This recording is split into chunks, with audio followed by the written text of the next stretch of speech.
Hi guys, how are you doing? Okay, so I have a quick video. Um, this is on Janus and Jambres. Do you guys remember in the story of Moses how Pharaoh had magicians and their names were Janus and Jambres? Well, there is a lost book of Janus and Jambres, and there are only fragments left of it, but what is in the fragments is really, really interesting. So, according to um, the book, they are brothers.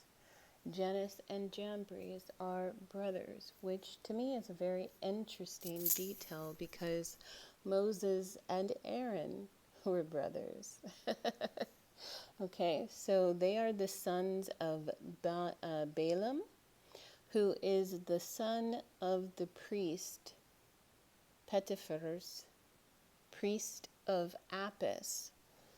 Um, so they were under the influence of Belial, who is a demon from the lesser key of Solomon.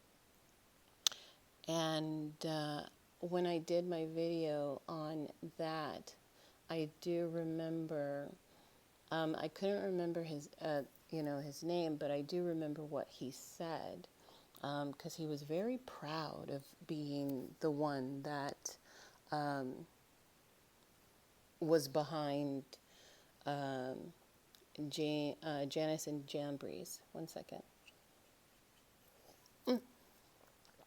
Okay.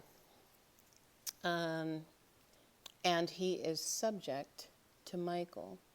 Now, I was thinking today, and I was talking with my angels, and I said, I have seen people just abuse the names that we, and I did air quotes, know. Because people will say, oh, just call on Archangel Michael. Oh, just call on Archangel Sandalphon. Just call on Archangel Uriel. Oh, we'll just call on this, call on that. And I was thinking about my video that I did on Enoch Translated and how Metatron is not Enoch's name. And I quickly pieced together that the names that we know of the angels that are so popular, those probably aren't their names. They're probably they're probably just they're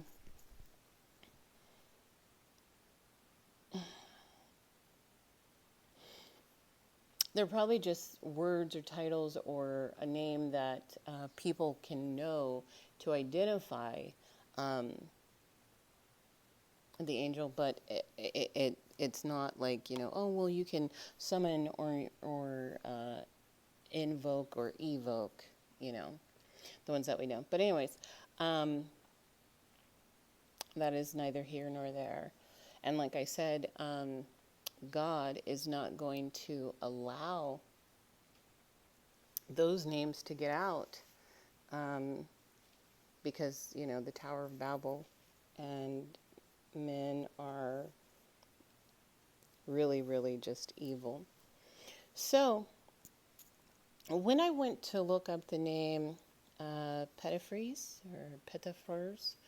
priest of Apis, Potiphar came up.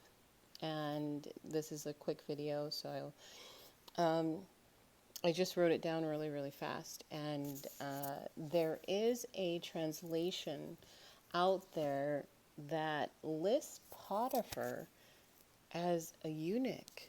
And so I said, was Potiphar castrated? Question mark, question mark. And then I said, that would make sense why his wife was so insistent on committing sexual sin with, fine Joseph. How do I know he's fine? Because the Bible says it. Okay, so I believe what the Bible says. Okay? Um, it's just little details like that that, you know, I never thought of, but it's like, wow, okay, like I said, like it just opens the text up and it's like, oh, well, that makes sense, Not saying that she was right, but if, I wonder, I'm going to have to look into that because I'm like, I wonder if he was castrated during the marriage, like when he got, the promotion, was he castrated then? Or was he castrated and then given this woman? What's the story with that? Because, I mean, I guess a castrated man could have a wife, you know, but I'm going to have to research that even more because now my interest is piqued, honey. Okay, so back to Janice and Jambres. So in the air quote book, they talk about how the mother of them had a dream, and she had a dream about a tree, and something happened to the tree, and Janice knew the meaning of her dream, and he told her to keep quiet. Moses came to him and told him, in 3 years' time, I will afflict Egypt. Of course, Janice and Jambres were not buddy-buddy with Moses. Um,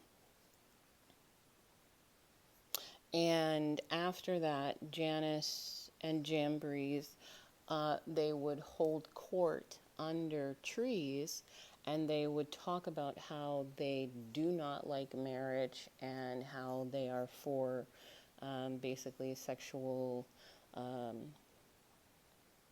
you know, like they just want all types of sex to be available and open with no marriage limit. And so one day, Janice is sitting under the tree and he is approached by four men who are sent to him by the Lord of the earth and the overseer of the universe. And he supposedly goes to Hades, and there he makes a deal with the devil. Um, the devil extends his life and when he comes back, he gets called to go up against Moses. However, when him and his brother are going up against Moses and Aaron, Janice is sick the whole time. And he finally tells Pharaoh, Moses is gifted by God. He then goes back and he gifts a book of magic to his brother, and he tells his brother to keep it secret, and he also tells his brother that do not go with the army of Pharaoh to oppose the Hebrews because he basically tells them you won't come back. So he had foreseen what was going to happen, and he tells his brother that the God of the Hebrews is not to be messed with, basically. And so he dies of a violent death, by fire perhaps, and so does his mother. However, Jambres listens and he doesn't go with the army to go after the Hebrews, and he hears about how they all drowned. And so he goes to sit under the tree where they used to talk about, their lack of morals and different things like that. And he summons the shade of his brother, and his brother is upset. And he starts asking him where the giants are. And I wanted to read this portion from the fragment. And it says, "Where are Aman and Bahran, the giants who devoured men like locusts, and wild animals, and cattle, and birds. They drank blood and despoiled the Orient because they could not be satisfied. However, Baparis, their father, lifting a stone of 1,000 talents, threw it by his own strength into the heights of heaven, and noontime did it descend. And he ran that same day 250,000 stadia, and returned before the sunset. And where is he? Did he not die? Even he and his wife and his children died. And that is the end of this video. I just think it's very interesting how even the magicians of Pharaoh give credit to the God of the Hebrews, the God of the Bible, and they themselves talk about the giants and how the giants drank blood and devoured men like they were either lotus or cattle. So it all ties together, because so many people, they always like to say things like, oh, the great Egypt, oh, Egypt is so amazing. And I always say all roads after the flood, from Rome, Greece, Egypt, they all lead back to Nimrod in Babylon and Sumer. And all roads before the flood lead back to the Nephilim, also known as the giants, and the fallen angels. So there we go. It's documented, God, and I will return with another video. As I was looking this up, I did come across some other ancient apocrypha text that I was not privy to before, and I'm going to have to read this book. Basically, the texts are hidden, but somebody wrote a book about what they are about because they were granted the right to read them. And this is why I love ancient books. Not all of them can we believe that they are true, but most of them, yes, you can, because they were very particular about their documents and keeping them. And I was like, oh, okay. Like within it, I'll tell you guys like a couple of the titles. So like one of the titles of the lost books is like the Prayer of Joseph. The other one is that I was like peeked into. Let me see.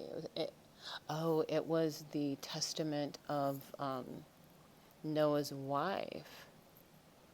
And then there was something to do with Solomon. There's a book of Abraham. And there's some other ones too that are like really, really cool. Oh yeah, there's a book of Ham. There's a book of Ham. I was like, yo, I need to read this. But anyways, there's others that are listed within that old book. So I will see if I can do my magic and find these and read them and take my notes and do videos on them, because I think that would be really, really cool. I'm totally interested in seeing, what do they say? Okay. All right. Yeah, so I will talk with you guys later. Have a good one. Bye-bye.